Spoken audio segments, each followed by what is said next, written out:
So now, running bad or no power. One of the biggest things that I found, especially with trimmers, is if you get too much line out. I'll be the first one to tell you, I rip the guards off those things. As soon as I get them right out of the box, I rip the guards off. I don't like that little 4 or 5 inches or 6 inches of line that it gives you. I like 8-10 inches of line because it just, I can whip things out a lot faster, I can do it in half the time and half the amount of strokes, with that line out. You get too much line out, I'm sure you guys know this, all of a sudden it just bogs down your equipment and it just doesn't have the gas to spin it. There's just too much of a drag on the thing, okay? So that happens. Air filters, when those get wet, that's another huge problem. Down in Florida where it rains every day, we got to the point where the guys just tie bags up over them. They'll take like shopping bags, just these small ones that you get at the grocery store. And when they see the rain coming in, they just tie those bags off around the motor and tie them shut. I pull the air filters right out of them. When that happens, I pull the air filters right out. Because as soon as those air filters get wet, your machine's going to run like shit. If it runs at all, if you can even get it started. So a lot of times if they get wet, if you have them on the trailer and you get caught in a downpour and it gets wet and now you're at the job site and you're trying to work, open up your air cover and pull that filter right out of there. 9 out of 10 times she'll fire right off. And what I do is I take the air filter, I put it up in the dash of my truck and I'll turn the air on and I'll blast it right up on the top, on the vents on top, and I'll blast that, and by the time I get to the next job, it's completely dried out. I can throw it back in there. Or if it's a hot day, just leave it on your dash. It'll be dry by the time you get to your next job and get that one done. So, another trick you can use. Water in the gas is a huge thing, and you're seeing that more and more all the time.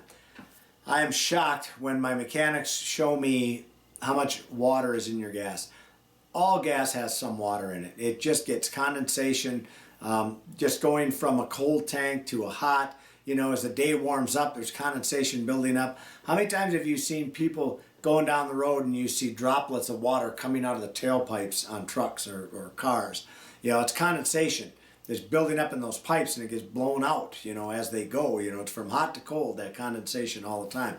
So anyway, same thing with your gas. Number one, it comes with water in it, to a certain extent.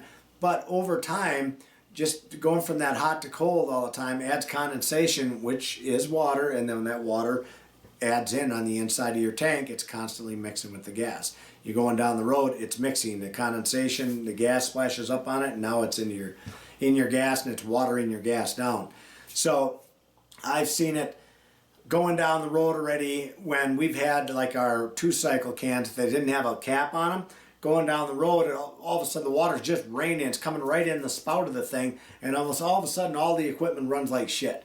Well, God damn it, keep the covers on those things. Okay, there's a reason you don't want that excess water in there. Okay, so that being said, exhaust screens. Now this is something that it's against the law. They all come with these exhaust screens, these spark prohibitors or whatever, so that they don't start fires. You can say what you want. I'm as guilty as the next guy, and if the FBI comes to grab me because I ripped my spark arrestor off my equipment, so be it. That shit comes off because it's ridiculous to try and run anything. It gets so gunked up today with all the different crap that's in the fuels, and when your screen starts getting gunked up with all that, your fuel deposits, all of a sudden your machine's going to run like shit. You can take that screen, it's usually just a screw there. Find out where the exhaust is. Wherever your exhaust is coming out, follow that back and you'll find that screen. And when you find that screen, rip that son of a bitch out of there. Get rid of it. Don't ever look back. As soon as we buy them brand smacking new, they don't even hit the trucks yet and those screens are out of them. We're eliminating the problem down the road. Okay, so that's a big thing to watch for. And I know I'm going to get it from you guys, whatever, it's illegal, blah, blah, blah, blah, blah. I don't give a shit about that, okay? I think it's ridiculous.